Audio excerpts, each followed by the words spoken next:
মসজিদে ইমামের ঠিক পেছনেই নির্ধারিত স্থানে সব সময়ের জন্য পাতা থাকে এই জায়নামাজটি, কিন্তু সেটি মসজিদের ইমাম বা খতিব কেউ পেতে রাখেননি।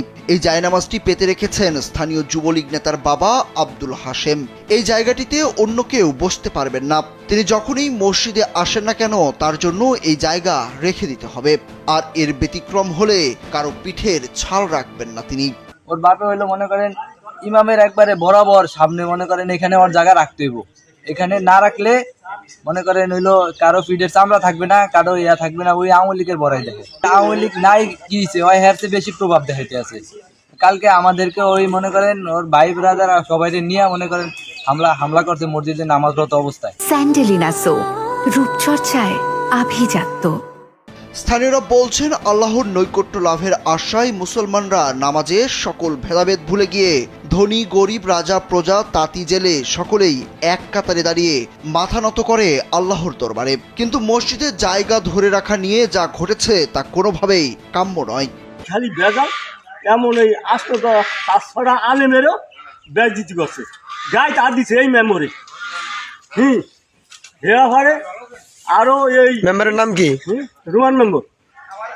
এই কেউই কিছু কয় না, তো ধরো কেউ কিছু কয় না। আওয়ামী লীগের পতন হলেও দাপট কমেনি যুবলীগ নেতা নোমান মেম্বারের। হঠাৎ একদিন মসজিদে বাবার রাখা নির্ধারিত জায়নামাজ উধাও হয়ে যায়, আর তখনই বাধে লঙ্কা কাণ্ড।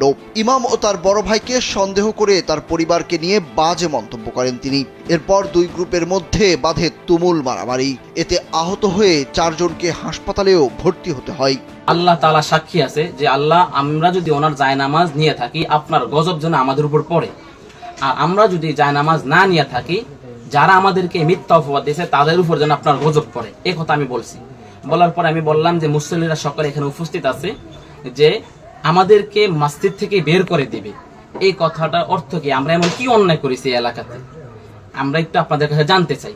এই কথা বলার সাথে মেম্বার লাভ দিয়ে উঠা বলছে, তুই তো একটা বেয়াদব, তোর এত বড় সাহস কে দিছে তুই কথা বলার, এখানে কথা বলতেছস, এখনই ঘাট ধরে মসজিদ থেকে বের করে দিব। অনেক হুমকি দুমকি দিছে, আমার কাছে চলে গেছে একদম। এরপরে হের ছেলে আসে, ছেলে ওইটা আমার কলার পাশে ধরছে। এমন অস্বাভাবিক ঘটনা ঘটেছে ভোলার বোরহানউদ্দিন উপজেলার কাচিয়া ইউনিয়নের 3 নং ওয়ার্ডের রুস্তম আলী হাজি জামে মসজিদে। বিষয়টি নিয়ে ইউনিয়ন যুবলীগ সভাপতি ও কাচিয়া ইউনিয়ন 3 নং ওয়ার্ডের মেম্বার মোহাম্মদ নোমান জায়নামাজের বিষয়টি অস্বীকার করেন। অগত্যপর ইমামের ঘাড়ি চাপান চুরির দায়। জুবাইরে আর জুনায়েদে মসজিদের মাইকের মেশিন চুরি করিয়ে নিয়ে ওর বাসায় চালায়। সেটা নিয়ে যখন ধরা খাইছে, ধরা খাওয়ানোর পরে এই মাইকের মেশিন নিয়ে ওরে 2 কথা বলা বলি হয়েছে। এই কথার উপরে ওরে বেদব